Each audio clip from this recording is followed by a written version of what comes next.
So first of all so good to see you Smiley ji. Thank you. कैसी हो आप? काफ़ी अर्जे के बाद, काफ़ी टाइम के बाद आपको इंटरव्यू करने का मौका मिल रहा है आपके साथ, क्या कुछ कहना चाहोगे? बहुत कुछ कहना चाहूँगी और बहुत मिस किया मैंने ये सब। पर मैं ऐसा नहीं कि काम नहीं कर रही थी, मैं एक्टिंग कर रही थी, प्ले कर रही थी 1 साल के लिए। घट घट में पंछी बोलता है, कलयुग के बाद क्रूक आई, फिर उसमें स्पेशल अपीयरेंस था। ऐसे छोटे मोटे काम, एक प्ले डबल ट्रबल कॉमेडी मैंने किया था। फिर मैंने टीवी किया था, नच बलिए किया था अपने एक्स हस्बैंड के साथ, और जोधा अकबर किया था शादी से पहले। बट यू नो चीज़ें इतनी बदली हैं। हमारे टाइम पे तो वो टाइम पे ना रील्स होती थी, ना इंस्टाग्राम, ना कुछ। तो कलयुग तो मतलब बहुत ऑर्गेनिकली चल गई थी। और आई फील अच्छा रोल मिल जाए ना तो वो काफ़ी होता है। और तब मुझे मालूम नहीं था अपने आप को मार्केट कैसे करूँ, क्या करूँ। इस वक्त टचवुड बहुत कुछ हो रहा है और हाउस ऑफ लाइज रिलीज़ हो रही है, तो आई एम वेरी एक्साइटेड। बिल्कुल, अब हाल ही में आप जल्द ही लोगों को फिर दिखने वाली हो हाँ जी, ओटीटी पे। हाँ जी, क्या कुछ बताना चाहोगी उस सीरीज़ के बारे में, मूवी के बारे में? हाँ जी। एक्चुअली हमने अलीबाग में शूटिंग की थी, 15-20 दिन में फिल्म रैप अप की थी। यंग डायरेक्टर हैं सौमित्र, और बहुत ही मतलब संजय जी थे, संजय कपूर, फिर ऋतुराज जी थे। उनसे सीखने को बहुत मिला, बहुत यंग टीम थी। और मुझे तो मज़ा आया, क्योंकि पता है आप, पहले जब कैमरा प्ले होता था ना, एक साउंड होता था, वो नहीं था। कैमरास अलग थे। और एक एड फिल्म मेकर हैं, और फिल्म मेकर है ईशान शर्मा, उन्होंने कैमरा वर्क किया।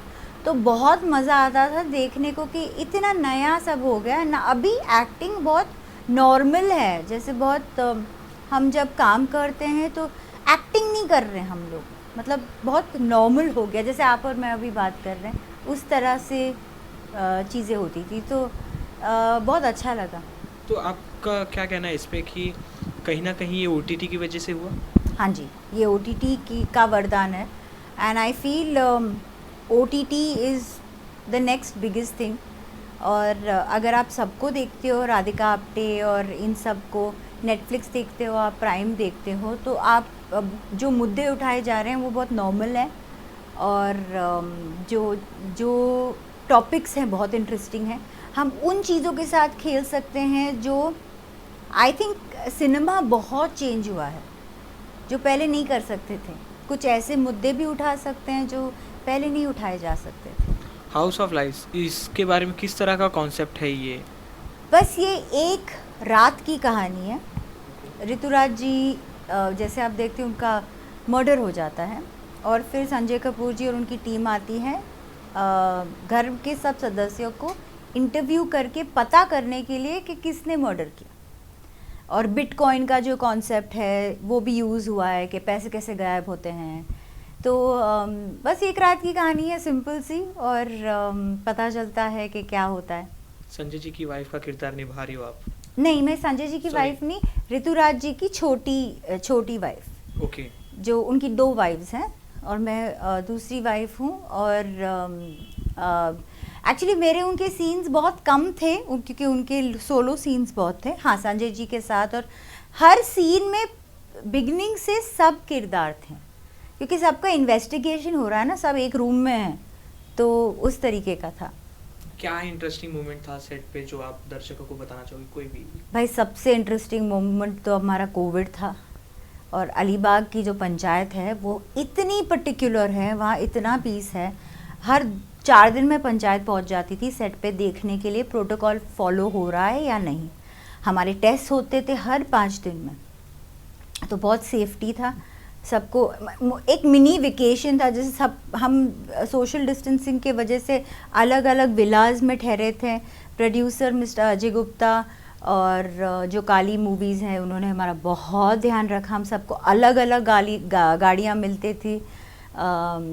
कब कहीं ना कहीं हमको रोका जाता था और चेक किया जाता था। सो बहुत साफ़ सुथरा और बहुत जैसे हम एक बायो बबल में थे। उस तरीका का इन्वायरमेंट था और फन तो बहुत था। मेरे को ये बात ऋतुराज जी की मैं कभी नहीं भूलूंगी। उन्होंने मुझे कहा लाइफ में ना बहुत मौके आएंगे जब आपको रोने का मौका मिलेगा, हंसने के मौके ना बहुत कम आते हैं, तो वो मौके चुरा लो।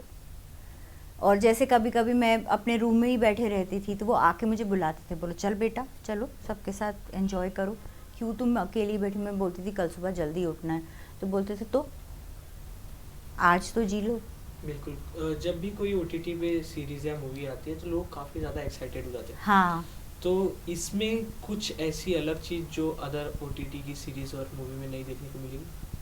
ऐसा कुछ नहीं है, पर आई एम श्योर ये इसमें अलग ये चीज़ एक्चुअली मैं अगर बता दूँ तो सस्पेंस चला बिल्कुल जाएगा। बिल्कुल, मीन्स या वैसे इंटरेस्टिंग की चीज़। इंटरेस्टिंग।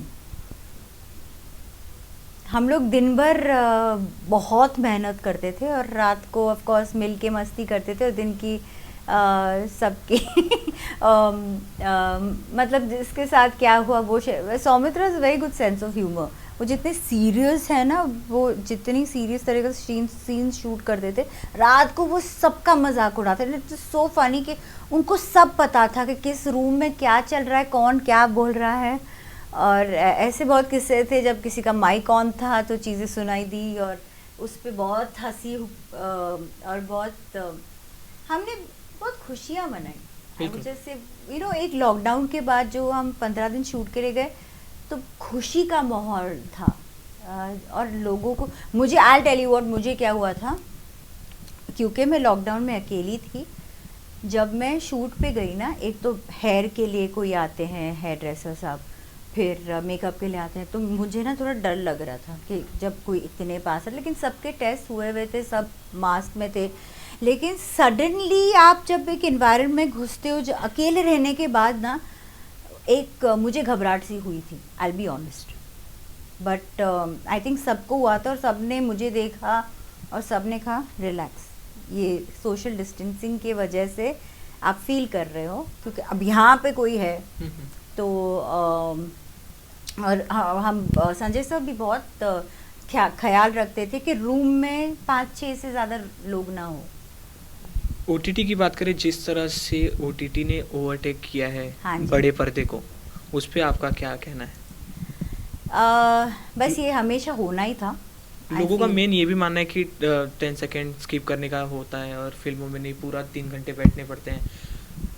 ये शॉर्ट फिल्म है, बहुत जल्दी ख़त्म भी हो जाती है। और इस फिल्म में अगर आप कुछ 10 सेकेंड्स फॉरवर्ड करते हो तो आप बहुत कुछ चला जाएगा, तो फॉरवर्ड ना करें इसमें, क्योंकि मर्डर मिस्ट्री है और बहुत कुछ है टू ग्रैब। और ओटीटी का? और ओटीटी मतलब कोविड के वजह से तो ओटीटी का प्लेटफॉर्म बहुत ही बड़ा हो गया, पर हॉलीवुड में टेलीविज़न भी बहुत बड़ा है। स्टूडियोज़ पिक्चरें बनाती हैं, लेकिन टेलीविज़न हॉलीवुड में बड़ा है। अब ये बॉलीवुड में हो गया है कि अब बड़ी पिक्चरें आएंगी आई थिंक थिएटर पे। ओटीटी का ये अच्छाई ये है कि सब पिक्चरें आप घर में बैठ के अपने फैमिली के साथ देख सकते हो, और ज़रूरी नहीं कि बाहर जाके, अभी हम अगर 5 जन को लेके बाहर जाएं तो 6-7 हज़ार तो खर्चा हो ही जाता है। यहाँ घर पे बैठो और देखो। स्माइली जी, आपकी बात करें तो आपने बीच में काफ़ी सारे काम किए अभी तक। हाँ। पर जब आपने कलयुग किए, कलयुग के बाद अभी जो कैमरा फेस आपने किया, क्या चेंजेस आपको देखने को मिले? और एक तो अभी जो जैसे मैंने कहा एक्टिंग का कुछ पता चलता भी नहीं है। एक मैं आपको फ़नी इंसिडेंट बताती हूँ। मुझे ना बहुत दिलचस्पी होती कैमरा, और तो मैं ईशान सर से जाके पूछती थी, सौमित्र से पूछती थी।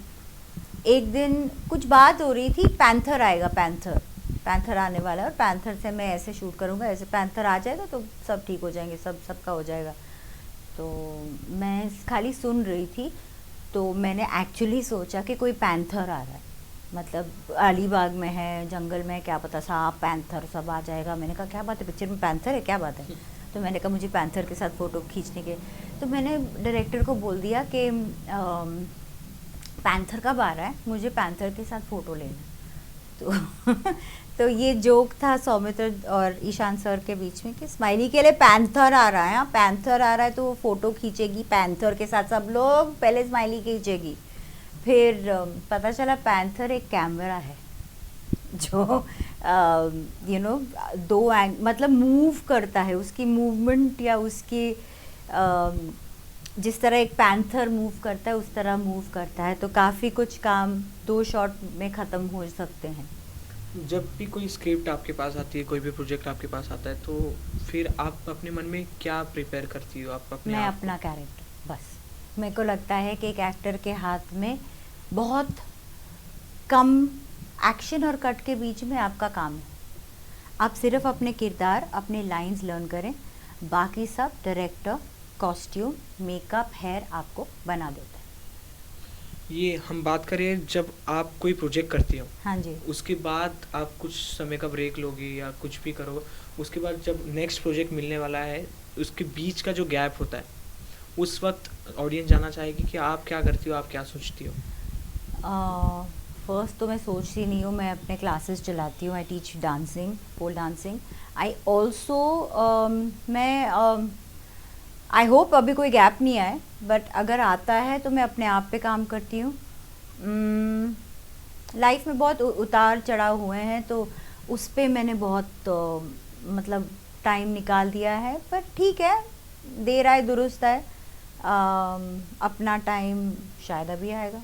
बिल्कुल, आपके पोल डांस पे भी काफ़ी सारी बातें करनी है, पर उसके पहले आपके बारे में जब हम रिसर्च कर रहे थे, आपके इंटरव्यूज़ देखे, तो काफ़ी उतार चढ़ाव आपकी लाइफ में भी जी। है, तो आप अपनी प्रोफेशनल लाइफ को, पर्सनल लाइफ को कैसे मैनेज करते हैं?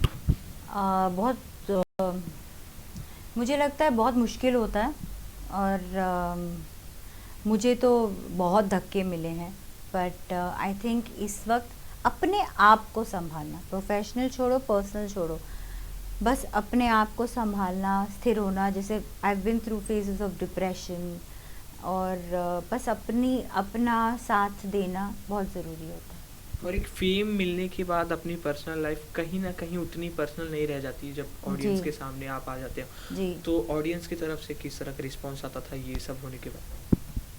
मैं बहुत खुश हूँ, मेरे जो भी कम फॉलोअर्स हैं, और मैं ये इंस्टा भी ज़्यादा नहीं जाती थी, जो भी है ना टचवुड बहुत अच्छे हैं, मुझे बहुत प्यार मिला है, और सब ने कहा मैडम कम बैक करो, तो किसी ने टचवुड, शायद मैं इतनी फेमस नहीं हूँ, किसी ने ऐसा ट्रोल नहीं किया। आपके पोल डांस स्टूडियो की बात करें, किस तरह का प्रोसेस रहता है उसमें, और आपका इंडिया का फर्स्ट पोल डांस स्टूडियो, जी, तो उसके लिए congratulation. Thank you. So earlier लोग पोल डांस को बहुत बुरी नज़र से देखते थे, जैसे कथक और बेली डांसिंग को भी। अभी तो सब ने खोल दिए पोल डांस स्कूल्स, और ये एक स्पोर्ट है, ओलंपिक्स में भी चला गया है। तो मैं पोल डांस को यूज़ करती हूँ औरतों को एम्पावर करने के लिए। इससे डिप्रेशन जाता है, न्यूरोमस्कुलर कोऑर्डिनेशन बढ़ता है, आपकी बॉडी को एक, क्योंकि आप जब पोल फिटनेस करते हो तो आपको बहुत ज़रूरी है उस मोमेंट में रहना, नहीं रहोगे तो गिर जाओगे। तो आई फील ये बहुत एम्पावरिंग स्पोर्ट है। इसमें आपका इंटरेस्ट कब से था? वैसे बचपन से डांस में तो इंटरेस्ट था, मैं एरियल सिल्क करती थी, तो 2016 में मैं सिंगापुर गई और मैंने ट्रेन किया ऐसे ही, मतलब पोल के लिए। आपका जो कलयुग का गाना जिया धड़क हाँ धड़क, जी। ये अभी तक इतना ज़्यादा पसंद या करते अभी हो? ज़्यादा रील्स की वजह बिल्कुल, से बिल्कुल। इतना ज़्यादा अभी तक भी पसंद करते हैं, आपको कुछ रिस्पॉन्सेज मिले अभी भी? अभी भी कितने लोग मेरा नाम नहीं जानते, बस मुझे जिया धड़क धड़क लड़की बुलाते हैं, या मुझे रेणुका बुलाते हैं। और हाँ, कुछ ऐसे गाने होते हैं जो आगे चल के, और हमें मतलब राज साहब और मोहित और भट्ट साहब ने ये जब गाना उनसे लिया था, इससे बहुत आई थिंक पता नहीं क्या सोचा था, पर ये गाना एपिक है। मोहित जी की बात करें, काफ़ी बड़े डायरेक्टर है, काफ़ी जी। काम पसंद करते हैं उनका लोग। जब भाई एक ऐसा बड़ा डायरेक्टर हो, तो लोगों का ये भी मानना है कि उनके घर वालों को कोई टेंशन ही नहीं होगी, उनके फैमिली को इजीली काम मिल जाएगा। नहीं, तो इसमें कितनी सच्चाई है? नहीं है सच्चाई। मैं ये बात संजय जी से भी बात कर रही थी और उन्होंने कहा कि लोग मुझे भी कहते थे तुम्हारा भाई तो अनिल कपूर है, बॉनी कपूर जी आपके भाई हैं, और मुश्किल होता है क्यों? क्योंकि एक प्रेशर आता है। देखिए हम सबको अपना करियर आगे बढ़ाना है। आप अपना काम करते हो, डीओपी अपना काम करते हैं, चैनल वाले हेड अपना काम करते हैं। अब इसमें अगर आपको बोला जाए अपनी बहन को भी आप थोड़ी बहुत मदद कर लोगे, फर्स्ट ब्रेक दे दोगे, लेकिन किस्मत भी तो कोई चीज़ होती है। शायद वो दिन मैं सच्ची बोलती हूँ, मैं जितना अभी अवेयर हूँ, मैं जितना अभी आप जैसे मैं काजल से बात कर रही थी कि उन्होंने मेरा पहला इंटरव्यू किया था कि अभी मेकअप, हेयर और लोगों से मिलना, कैसे बात करना, मार्केट कैसे करना, वो सब की नॉलेज मुझे अभी आई। और उस वक्त मोहित को भी तो अपना करियर बनाना था, और वो अपनी सब फिल्म इमरान के साथ कर रहा था जो मेरा भाई है। मैं उनके साथ कैसे काम करती? बिल्कुल यही चीज़ इमरान हाशमी, आलिया भट्ट, महेश जी सर और काफ़ी बड़े बड़े नाम आपके हाँ जी। रिलेशन में, तो उस हिसाब से लोग काफ़ी ज़्यादा मीन्स सोचते थे कि आप और ज़्यादा दिखोगी। तो फिर मैं आपको एक बात बताती हूँ, मैं नेपोटिज्म का ऑपोजिट हूँ। बिल्कुल उसी पे मैं आ रहा था, नेक्स्ट क्वेश्चन वही था। लोग बोलते हैं नेपोटिज्म है ना, नहीं है यार। मतलब आई डोंट नो, अगर है मैंने तो नहीं देखा, मैं मेरे पे आप बीती है।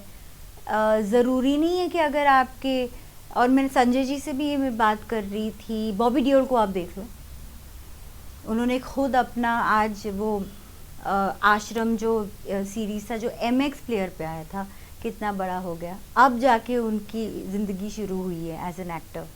तो ज़रूरी नहीं है कि वो टाइम पे उनको अच्छा लॉन्च भी मिला था, तो ज़रूरी नहीं है कि मतलब मैं तो नेपोटिज्म के ऑपोजिट ही हूँ, तो मैंने नहीं देखा।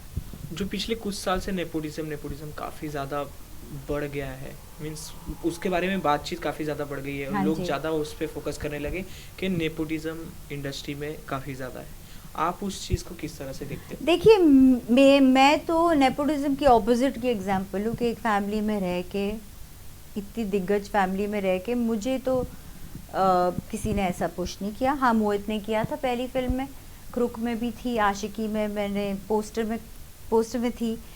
लेकिन अगर आप एक बात समझें, मतलब एक मोची अगर है और उसका लड़का होता है, तो वो क्या चाहेगा कि उसकी दुकान, वो लड़का थोड़ा बहुत सीख के उसकी दुकान को आगे बढ़ाए। तो मोची सबसे ज़्यादा भरोसा किस पे करेगा? अपने बेटे पे। हाँ, अगर अपना बेटा निकम्मा निकला और उसको कुछ और करना है, डांस करना है, तो फिर मोची पूछेगा ना आसपास, और पहले किसको पूछेगा? जिन बच्चों को वो जानता है अपनी फैमिली में, चाचा का बच्चा, इसका बच्चा, उसका बच्चा, कि भाई मेरी दुकान बढ़ा दे। तो वो है आई थिंक नेपोटिज्म, अगर आप उसको नेपोटिज्म बुलाना चाहते हो। मैंने नहीं देखा मैं नेपोटिज्म। और जो फिल्मी बच्चे होते हैं ना, वो एक माहौल में पले बड़े होते हैं, उनको पता होता है सेट का माहौल कैसा होता है, उनको पता होता है कि जब डायरेक्टर कुछ बोलता है उसका मतलब क्या होता है। आई थिंक ऑफ कोर्स, लेकिन सबसे बड़े एग्जाम्पल शाहरुख खान, यूसुफ साहब, दिलीप कुमार साहब, अमिताभ बच्चन जी, सब बाहर से आए हुए हैं। और अगर अमिताभ बच्चन कर सकते हैं तो अभिषेक बच्चन उनसे ज़्यादा नाम कमाते। बट आई फील सबकी एक जगह है, सब अपने आप में अपने टाइम पे शाइन करते हैं। इमरान सर, महेश सर, इन लोगों के साथ आपकी बॉन्डिंग कैसी है और जब आप मिलते हो तो क्या बातचीत होती है? इमरान से तो बहुत हम लोग मजाक बहुत करते हैं, और he is very good with health. तो अगर हेल्थ के टिप्स, डाइट टिप्स कुछ लेना है तो आप उनके पास जाइए ज़रूर। और हम ज़्यादातर पुरानी बातें करते हैं कि हमारे टाइम में कैसा था, वो 90s का टाइम जब TDK होता था, ये होता था, वो होता था। भट्ट साहब से बहुत दिन से मिली नहीं हूँ, और मैंने सुना है वो अपनी हेल्थ का बहुत ध्यान रख रहे हैं। और बाकी बस यही है कि फैमिली ज़्यादा मिलती नहीं है, मतलब हम अभी सब अपने अपनी लाइफ में बिजी हैं। इस इंडस्ट्री में आने के लिए लड़कियों को काफ़ी कुछ फेस करना पड़ता है, ऐसा कहा जाता है। मीन्स उनको काफ़ी ज़बरदस्ती ये सब देखना पड़ता है। इसमें कितनी सच्चाई आपके थ्रू अगर ऑडियंस को बताना चाहो तो? मेरे को कभी कुछ टचवुड फेस ही नहीं करना पड़ा, बट मैं ये कह सकती हूँ कि सिर्फ इस इंडस्ट्री में नहीं, हर इंडस्ट्री में आप अगर एयरलाइंस में जाओगे तो आप देखोगे कि एयर होस्टेसेस को भी काफ़ी कुछ फेस करना पड़ता है। आप कॉल सेंटर में चले जाओ, देख लो क्या हो रहा है। वहाँ की लड़कियाँ तो गॉड ब्लेस देम। आप कहीं पे भी चले जाओ, ट्रैवल्स एंड टूर्स में या कॉर्पोरेट्स में, तो मेरे को लगता है इंडस्ट्री की क्या बात है कि सब दिख के आता है। हम बस बैठे हुए हैं इधर, हमारी लाइफ खुली है, आप देख लो। लेकिन ये अगर आप बोल रहे हो मी टू मूवमेंट या जो भी है, ये हर इंडस्ट्री में। तो इस इंटरव्यू के थ्रू जो आप लोग आपको देख रहे हैं, आपको पसंद कर रहे हैं, इस चीज़ के बारे में उन लोग को कुछ बताना चाहोगे? बस मैं ये बताना चाहूँगी कि अपने आप को इतना स्ट्रॉन्ग बनाओ, अपने आप को आपकी जो कला और आपकी जो स्ट्रेंथ होनी चाहिए और आपकी जो हार्ड वर्क और लोगों से मिलने की पीआर रिलेशंस मार्केटिंग की जो स्ट्रैटेजी अब होती है, अब तो लड़कियों हमारे लिए बहुत काम आ गया। तो या जस्ट वर्क हार्ड।